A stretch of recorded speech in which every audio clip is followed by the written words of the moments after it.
Bienvenidos al tercer y último episodio de esta mesa redonda en la que vamos a tratar el rol del psicólogo. Sí, pero justamente después de entender todo esto, Dianita, ¿nosotros qué tenemos que hacer? Exactamente, creo que es algo que debería incorporarse no solo en este tipo de enfermedades, sino en todos, el hecho de trabajar en un equipo multidisciplinar en el que estén los psicólogos, psiquiatras, personal médico, enfermeras, todos, porque es necesario este trabajo y como en el episodio anterior se menciona, muchas veces esta falta de comunicación causa roces. Entonces, el psicólogo aquí es un papel muy fundamental para esto, principalmente porque facilita la armonía en cómo es, porque mediante talleres, porque es importante que cada uno trabaje bien, pero también en el paciente ayuda a facilitar a que acepte la enfermedad y que se adhiera al tratamiento, que es muy importante, como ya se mencionó. Y también es esto de promover que el manejo del estrés, de las emociones, porque es algo muy fuerte lo que están pasando estos pacientes, el cómo poder entender que están pasando por una enfermedad que podría ser terminal, no significa que van a morir en ese momento, sino que pueden mejorarlo, como se menciona también esto de que hasta 10 años pueden extenderlo, entonces no es necesariamente el fin de la vida, el que ellos puedan comprender, manejar este duelo de ya no soy una persona sana, ahora soy una persona que tiene que cuidarse, con con diversos tipos como las dietas, lo de la diálisis, manejar el tiempo. También está el cómo poder comunicarse con el resto de personas, porque sí, los familiares no le van a entender el cómo se siente, el dolor que siente el paciente, entonces interviene ahí el cómo pueden manejarse los dos de, a ver, a mí me duele esto, pueden poner irritables porque es muy fuerte lo que pasa, entonces el psicólogo interviene en que las dos, tanto familia, las dos partes, la familia y el paciente se entiendan, y también el personal médico y el paciente se entienda, porque el médico puede comenzar a hablar en términos que no comprende, entonces el psicólogo interviene ahí y dice, no explica, a ver qué siente, qué entendió, qué no entendió, la psicoeducación sobre todo es muy importante, y apoyar al cuidador primario porque es una carga muy pesada el tener que manejar estos pacientes crónicos, sobre todo en el ambiente familiar, como ya se vio. Ujú. Sí, justamente lo que mencionas con el caso de somos una familia, tenemos que organizarnos, tenemos que ver quién va a hacer qué, quién lleva, quién trae. em, no podemos dejar de lado también la salud del cuidador primario y justamente todo el trabajo que se hace para evaluar la elegibilidad para el trasplante, ya que a pesar de que lo necesitan, no todas las personas califican para recibirlo y eso Ujú. también es algo y es un proceso que debe llevarse de manera acompañada. Ahora también me gustaría hablar un poco acerca de esta primera instancia, como dentro de la intervención, el proceso de adaptación y la adherencia al tratamiento, ya que como primer golpe, se podría decir, tenemos el diagnóstico. Una vez que tenemos un diagnóstico confirmado, que se logran hacer las evaluaciones, las pruebas de las que hablamos, hay esta evaluación inicial donde se realiza desde nuestro lado la evaluación del estado emocional del paciente, porque de la parte médica ya sabemos todo, como que Ujú. el doctor, el nefrólogo, las enfermeras, enfermeros, todo este equipo médico ya nos dice todo, ya saben todo lo que pasa en el cuerpo, pero eh, no hay que dejar de lado lo que pasa en la mente de cada uno de estos pacientes. Entonces, nuestra evaluación inicial trata de buscar justamente el estado emocional del paciente, si es que hay depresión, si es que hay ansiedad, si es que hay confusión, negación, en qué momento se encuentra para poder aceptar el diagnóstico, porque que te digan que tienes algo no quiere decir que tu mente ya lo haya procesado y que diga, sí, tengo ahora que cambiar de esta manera o hacer tal o cual cosa, sino más bien este también es un proceso de aceptación, en donde también necesitamos ver factores de riesgo que puedan afectar esta adherencia, como la falta de comprensión del diagnóstico. Simplemente me niego a comprenderlo, no quiero que me pase a mí, no, esto no es verdad y no voy al hospital o no hago la dieta que me mandaron a hacer, no voy a los controles que me pidieron que vaya, afectando obviamente a mediano, largo y corto plazo la salud del paciente. Entonces, nosotros revisamos también la dinámica familiar, ya que esto también puede ser a veces un factor de riesgo o factor de protección para saber a quién tiene esta persona, quién va a estar disponible para acompañarle, quién se puede hacer o no se puede hacer cargo, y eso ya nos permite indicar un poco este ambiente familiar con el cual vamos a estar trabajando. Después hay dentro de las intervenciones cognitivo-conductuales, se implementan estrategias. para modificar pensamientos, para modificar ideas que interfieren con el tratamiento. Por ejemplo, aquí se trabaja justamente la aceptación de la enfermedad y la creación de hábitos saludables. Porque seamos honestas, Janita, como a pesar de que muchas personas sabemos lo que hay que hacer, entre comillas, no lo hacemos. A veces las personas no toman agua que deberían o no consumen los alimentos que deberían, aún sabiendo qué es lo que hay que hacer. Entonces, justamente esta parte cognitiva y conductual te ayuda a eso, como que, ok, nos vamos a encaminar para seguir un plan que nos ayude a que esté el paciente mejor.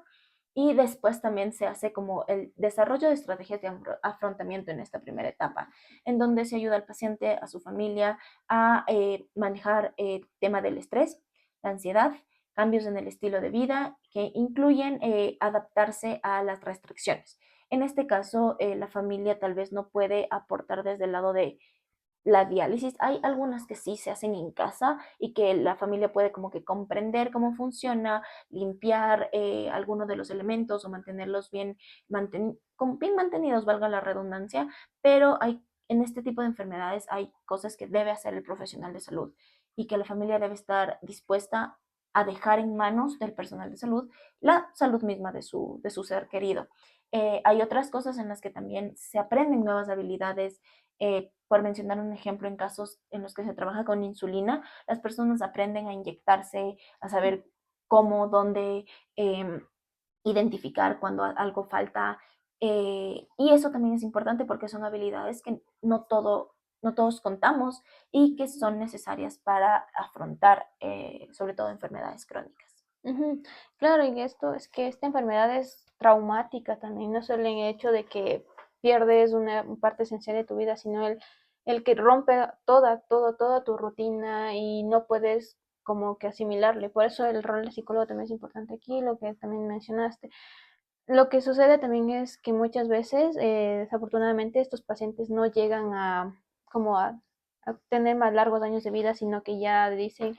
es, es ya pues está tanto tiempo va a morir, y entonces tiene que adaptarse a esa nueva, o sea, aparte de ya enterarse que está enfermo, ahora dice me voy a morir. Entonces doble trauma. Y para eso también necesitamos los psicólogos intervenir en esto de los cuidados paliativos del paciente, el orientar a la familia, verá, el equipo médico ha hecho todo lo posible, pero es que la enfermedad está muy avanzada. Puede ser, entonces ahí tiene que intervenir con la familia, de darles charlas, de hacerle entender, de tal vez, no tal vez, sino ayudarles a atravesar el duelo, sinceramente, porque es una cosa muy difícil. Es un El duelo en hecho, vida. tener que decir, bueno, mi familiar hace un mes estaba bien y ahora va a fallecer, entonces tiene que sí o sí intervenir en eso, lo de la negación, la rabia, la irritación, que es muy probable que este tipo de pacientes y familiares van a atravesar. También está la facilitar la expresión de emociones, como se mencionó antes. Ya, la enfermedad me causa esto, pero ahora la enfermedad y que me voy a morir, ¿qué me causa? ¿Cómo me siento? ¿Cómo me puedo despedir de mis familiares? ¿Cómo puedo hacer de mi vida un poco más llevadera antes de que se termine? También está en que muchas veces las familiares se niegan a decir, no, entonces mejor no recibas tratamiento, pero no es la ideal porque va a sufrir un poco más el paciente. Debería estar en tratamiento para que no sufra tanto, incluso aunque vaya a fallecer. Entonces hay como una conversación con el psicólogo de que, de que entienda eso, preparar a la familia al punto del duelo, de que todos estén como es, una intervención post-morte también que se dice, en el que busca brindar ayuda psicológica y eso, de prevenir cualquier complicaciones que se pueda dar y darle la mejor rutina al paciente antes de que fallezca, Sí, ¿no? justo esto me hace pensar de nuevo como en mi trabajo y la manera en la que muchas veces son los enfermeros y enfermeras quienes hacen esta labor, Ujú, y que nos deja en evidencia por qué es tan importante un psicólogo, porque enfermeros y enfermeras están ocupados de su parte biológica, de cuidar signos vitales, de ver medicamentos, de hacer todo este seguimiento, pero muchas veces son estas personas quienes les toca conversar con la familia y he ujú. tenido casos en los que son ellos, ellas, quienes les dicen, miren, hay que tomar esta decisión, no es una decisión fácil, estas son las consecuencias, esto es lo que puede pasar, esto es lo que le beneficia, eh, y muchas veces son este personal, como vimos, que son quienes tienen más niveles de estrés, de ansiedad, de depresión, Ujú. quienes hacen esta labor para la cual tal vez no están entrenados. Recalcando de nuevo cuál es nuestro rol, qué es lo que nosotros debemos hacer, porque a pesar de que sí, tal vez hay alguien más que lo haga, alguien más que converse, esa persona tal vez no estaba entrenada para soportar de igual manera o de manejar de mejor forma eh, este tema de las decisiones difíciles. El inicio de la diálisis no es solo como decirle, usted mañana empieza porque sí y porque sí, sino es una decisión. En los hospitales se firman consentimientos para el tratamiento, o sea, uno tiene que estar de acuerdo con lo que se le va a hacer. Y por último, se tiene que tener esta noción de lo que le va a pasar al cuerpo de uno. No es solo como si nos sentimos mal, vamos de emergencias, nos ponen una intravenosa, vemos el suero y ya, sino una diálisis es un proceso mucho más complejo en el que se filtran todos los líquidos que están en el cuerpo, en la sangre, y no es para quedarse 1 o 2 horas, suelen ser procesos mucho más largos y complicados. Claro, es mucho, es muy, como se mencionó antes, muy traumático al paciente ver cómo tus líquidos del cuerpo salen y cómo lo procesas. Sobre todo, ahorita que me haces recuerdo, los niños, cómo manejan esto, porque ellos no comprenden el que su riñón no funciona, porque son pequeños, entonces hay que, ahí también interviene el psicólogo, ¿no? La psicoeducación. Y me acuerdo que mi mamá decía que a veces el psicólogo del hospital trae una maqueta del riñón con dibujitos de niños en el que decía, verás, tienen que, te van a tu cuerpo está partido así, que le iban explicando para que el niño entienda cómo iba disminuyendo su angustia. Para los niños es importante manejar este material didáctico para que ellos entiendan, porque ellos necesitan visualizar mejor, de mejor manera esto. Como por ejemplo, como ya había mencionado, tienen esto de las maquetas en los cómo es, pero también existen videos como el de los hermanos Riñones, que hace mucho tiempo se volvió viral, y lo cual recalcó la importancia de tomar agua y como este proceso de perder un riñón. También están las historias de Neff y Nuf, que explica de manera didáctica cómo funciona la enfermedad. Y también tenemos cuentos para niños sobre su enfermedad. Puede hablar sobre enfermedad de los riñones, como también enfermedades complejas, que son crónicas, muy fáciles de comprender para estos niños. Algunos de los libros que pudimos encontrar son Animal Doctors, en donde se utiliza con niños que tienen que constantemente ir a citas médicas, que suele ser en los casos de enfermedades crónicas, y también Big Tree y Sick, en donde se explora un poco qué es esto de la enfermedad, qué es estar enfermo, porque también hay esta connotación sobre lo que significa el estar constantemente enfermo o qué puede o no puede hacer una persona enferma y cómo eso afecta no solo a la mirada que tenemos sobre nosotros mismos, sino a cómo nos ven los otros. Y con los niños esto es importante porque ayuda a sensibilizar no solo al niño con lo que está pasando, sino a sus compañeros, a entender tal vez por qué este compañero falta tanto o qué le sucede, porque tal vez le cuesta más hacer algunas cosas y porque necesita más tiempo para otras, lo cual no solo les da esta comprensión al resto de la clase, sino se crea un ambiente mucho más llevadero en donde el niño no es señalado, no se le ve como extraño, sino más bien se entiende y se comprenden sus necesidades, ya que desde nuestro lado lo que podemos hablar un poco es acerca de justamente cómo la psicoterapia funciona para este tipo de enfermedades crónicas. De hecho, se hizo una investigación en donde se habló un poco acerca de la psicoterapia con pacientes que están recibiendo hemodiálisis. Entonces, aquí se habló un poco sobre temas de la teoría cognitivo-conductual que mencionamos anteriormente, sobre todo en la parte de la aceptación, que es muy importante. Se habla un poco sobre la relajación muscular, cómo el enseñar las técnicas de respiración y de relajación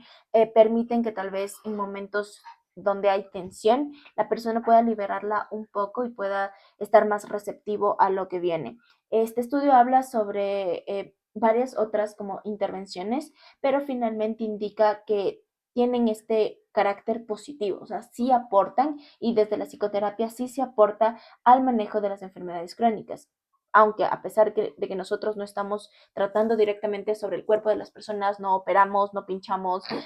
no cambiamos nada, eh, sí estamos haciendo un cambio a través de lo psíquico que promueve finalmente el bienestar.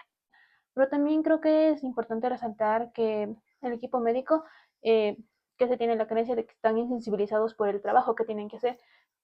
sí sufren de esto porque son crónicos y como se dice algunas veces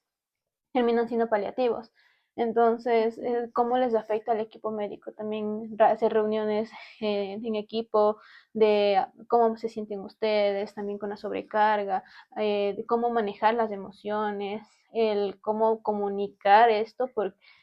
porque es muy difícil también el hecho de decir, oiga, usted está con una enfermedad crónica, no sabemos cuándo va a partir, entonces ahí interviene el psicólogo. Ujú. En nuestro país específicamente es importante puntualizar que no hay equipos de psicología en todos los hospitales o en todas las unidades de emergencia. Son pocos los que contienen un equipo de psicología y por tanto aún es corto el alcance que tenemos al momento de acompañar en este tipo de casos y que como política pública sería importante justamente evaluar nuestro rol de nuevo dentro de la hospitalaria para poder ayudar a que tal vez estas cargas del personal, de las familias y de los pacientes sean más llevaderas. Eso me parece muy importante. También, así como un dato extra, queremos mencionar que durante los apagones las personas que tenían que hacer los procedimientos de diálisis sufrieron mucho, porque como hemos mencionado, es un proceso de que lleva horas y necesita estar conectado a la electricidad. Y muchas personas en lista de espera tenían que se hacen al mismo tiempo y cuando hubo los apagones hubo una crisis muy enorme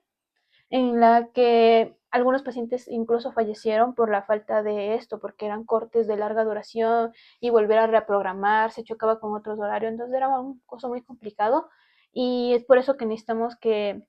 el sistema de salud sea un poco más estable, que comprenda todo esto que se maneja y también el rol del psicólogo, porque durante los apagones fallecieron personas y cómo actúan los psicólogos aquí, el decirle, debido a la crisis eléctrica que estamos pasando, su familia falleció. Ajá, son conversaciones complejas, conversaciones en donde obviamente lo primero que resalta es de quién es la culpa o lo primero que pueden pensar las familias es culpa del doctor, es culpa de la enfermera, es culpa de aquí, culpa de allá y justamente eso es para lo que estamos nosotros, para como mitigar un poco todas esas culpas y poder llevar un duelo de la mejor manera. Ujú. Y ya que esta es una de las enfermedades, como hemos mencionado, como más recurrentes a nivel mundial, de hecho, el Ministerio de Salud Pública y la Oficina Nacional de las Naciones Unidas de Servicios para los Proyectos organizaron un taller panel de intercambio de experiencias, desafíos de salud pública para la prevención, promoción y tratamiento de enfermedades crónicas renales en el Ecuador. Esto fue realizado el 21 de agosto del 2025 y con esto esperamos que realmente se ponga atención a esta área de las enfermedades crónicas, a este tipo de pacientes específicos que necesitan bastante apoyo y que en realidad han sido desatendidos en los últimos años. Ujú. Y claro, con esto cerraríamos los 3 episodios en los que hemos hablado de esta enfermedad tan compleja que conlleva movilizar absolutamente todo. Y nada, recalcar la importancia que es el tomar las palabras del paciente como algo importante, el cómo lo vive, el cómo lo maneja, porque no es fácil. Y con eso finalizaríamos el episodio de hoy. Muchas gracias a todos por ver esta mesa redonda.